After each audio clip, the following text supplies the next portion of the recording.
Hello guys! Welcome to my vlog. Anyway, today's video is andito kami sa Maasin City kasi nagkuha kami ng national ID sa aking kapatid at saka sa kanyang asawa. So ngayon nandito kami sa loob ng opisina, nagkuha pa kami, naghintay pa. A few moments later.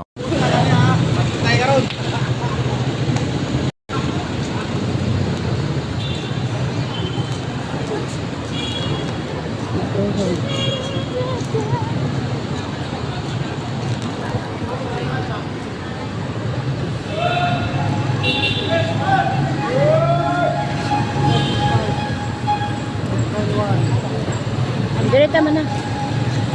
Ilungos ya.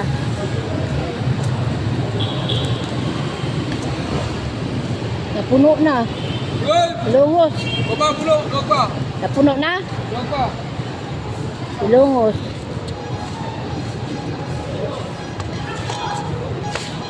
Ano po na lang sirado?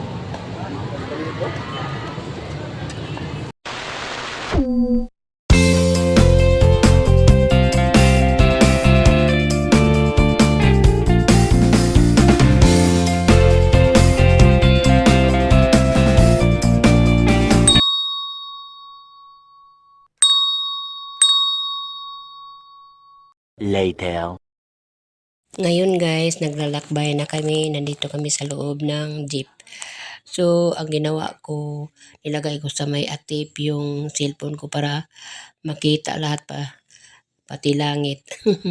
Dahil nahirapan din ako sa loob, marami kasi kaming nakasakay, punong-puno. So, mahirap manggalaw-galaw, kaya doon ko na nilagay sa may top ng atip ng jeep. Hindi naman siya malaglag kasi mayroon naman hawakan yung cellphone ko, nilagyan ko, kaya hindi siya basta-basta malaglag. Kanina umulan, doon pa kami sa office. So ngayon, malinsanga, mainit na. Init-init talaga, grabe ngayon. Grabe kainit. So, mahangin na siya. Kahit anong sa loob, yung naipit-ipit ka na talaga. Pag nakaalis na yung jeep, is maluwang na. Nakahinto kami guys kasi may sumakay na babae, kaya matagal-tagal pang umakyat. May huminto kami dahil may nilong bumaba. Kaya ito ang mahirap pag nakasakay ka ng jeep. Hinto ng hinto dahil maraming pasahero. So, ganun lang talaga kasi nag-commute lang kami.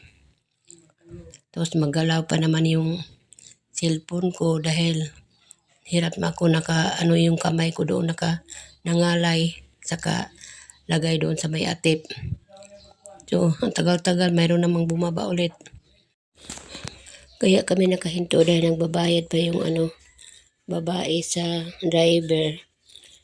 So, ang tagal, di basta-basta sa loob mainit. Ayan, nagbabayad na siya. Salamat naman at saka halin na paalis na kami. Ayan, mahangin na ulit. So, nakakapagod yung mga kamay sa kahawak ng cellphone. Hindi na ako nagbibidyo pagdating kasi nga natamad na ako. Siguro hanggang dito lang yung mga video ko dahil napagod na ako. Pagdating namin doon sa amin, lugar sa Hilongos, isasakay naman ulit kami ng tricycle. So wala na akong oras mag-video kasi nga nakakapagod na. Malinsangan ang panahon dahil mainit na naman ulit.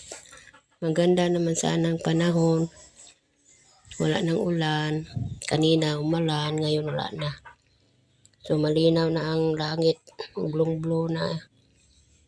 At saka maulap din siya. Dahil may LPA ngayon may low pressure area. Nagbabanta. So magawa na yung bagyo. Parang sa Mindanao yata ang punta ng LPA. So, nagkapagod na talaga, nangalay na yung mga kamay ko. Kaya hindi na ako magbabideo pagdating doon namin sa Hilongos. Ngayong nagkaedad na ako guys, sandali na ako mapagod. Kasi nga na senior na tayo. So, hindi na ako magbibideo guys pagdating ng hilong. So, hanggang dito na lang magtatapos ang aking ginawang video. Kung bago ka pa lang sa aking channel, don't forget to subscribe and click the bell icon so updated ka sa aking mga sumusunod na video. Thank you so much for watching guys. God bless to all. Have a good day. Bye.